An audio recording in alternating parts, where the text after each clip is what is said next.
do leadership styles and power distribution impact change readiness?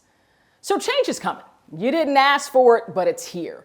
And maybe you're thinking to yourself, where the heck did all my power go? I didn't ask for this, but it's happening anyway. And maybe you're feeling a little bit lost. Well, don't worry. I've got a secret that's going to help you reclaim that power as you're moving through this change. You ready? Let's get it.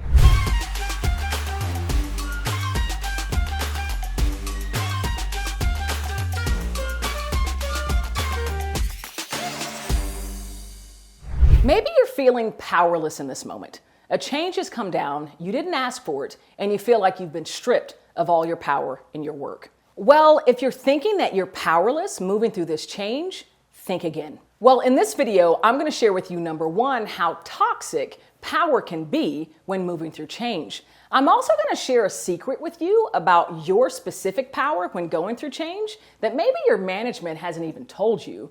And lastly, I'm going to share with you 3 questions you should be asking yourself right now in this moment to ensure that this change works for you, not against you. Let me start by talking about a really big watch out as we think about different leadership styles moving through change. And this is a page that I took from Brene Brown.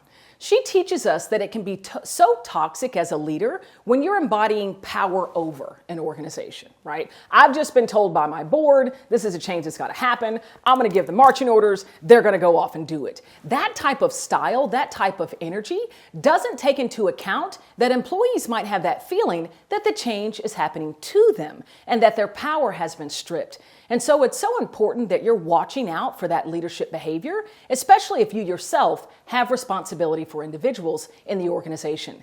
You don't want to be a leader that invokes power over an organization. Rather, you want to have power with those individuals, empowering them to move forward through the change as you work with them in support, not over.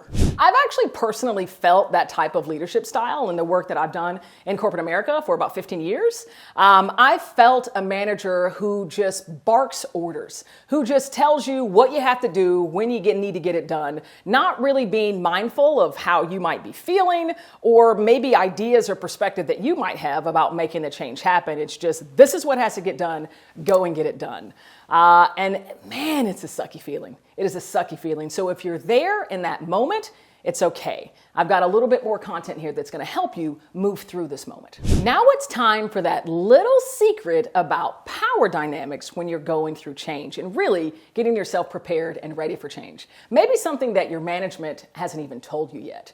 Well, the secret about change and the power behind that is that every single individual in an organization, including you, have such power in making that change happen. Whether they're telling you or not, your management needs you to be enrolled, to be engaged, and motivated when going through this change. So you hold significant power in moving through the change.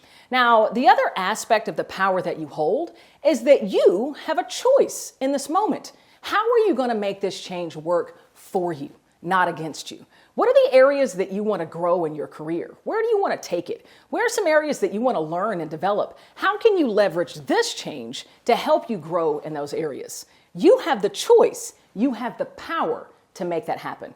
And it's up to you on how you step into that choice. And of course, who you engage, who you employ to make that happen. Whether that be mentors, whether that be peers, whether that be your direct management. I want you to know that you have so much power in this moment. Power to choose how you experience, how you show up in this moment. So as we think about making this change happen for you as opposed to against you, I've got 3 questions that you should be posing in this moment to make that a reality. So let's start with the first question. How do I want to grow? Where do I want to take my career? Where do I feel like there's opportunity for me to be a better contributor, for me to be a better leader, a better innovator? Exactly how do I want to make that happen? Get crystal clear on that for you by answering this first question. And don't be shy about making the response to this question really internally focused. How do I want to become more curious? How do I want to become more empathetic? How do I want to be more intuitive, right? Really think about you and your personal growth, your personal development as an individual. And again, don't shy away from really challenging yourself internally on those what are often called softer skills when you're navigating through your career. Question number 2. And I'm not just talking about asking where you want to go for lunch or for dinner, okay? Where do you want to go in your career?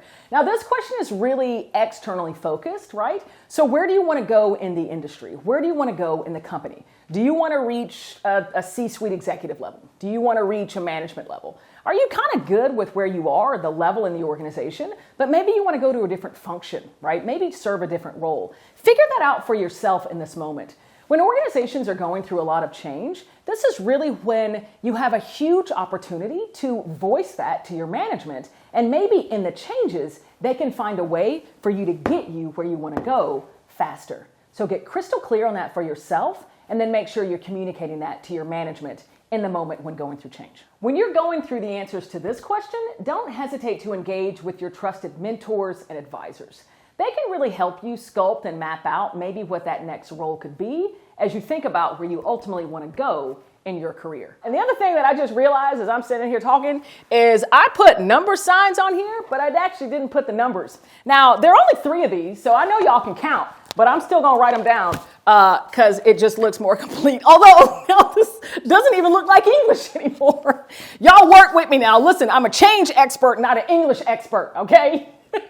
And by the way, if you're getting value from this, in spite of me not being able to number my bullet points, please like, subscribe, or even click the notification button. I do videos like this all the time. If you're getting value from the content, click notification, and you'll get a notification every time new video content comes out. Now, the third and final question that you should be posing to yourself in this moment, number 3, I got it right that time.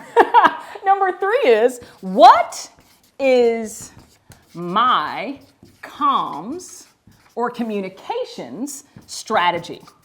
And you might be scratching your head on this one, right? Because when you're thinking about going through change, it's usually the communications organization or like senior leadership that's thinking about the comms strategy, right? How are they communicating out to the organization?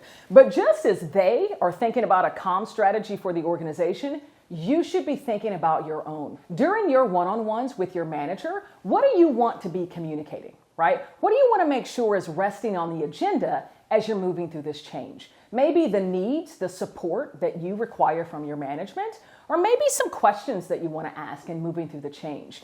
Establish what you want this to be for you.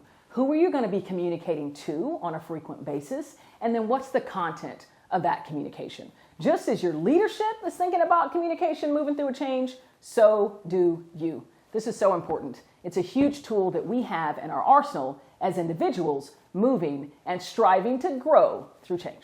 Well, if you're getting value from this content, I've got something else for you, especially if you're feeling powerless and a little bit overwhelmed going through a big change journey, and it's for free.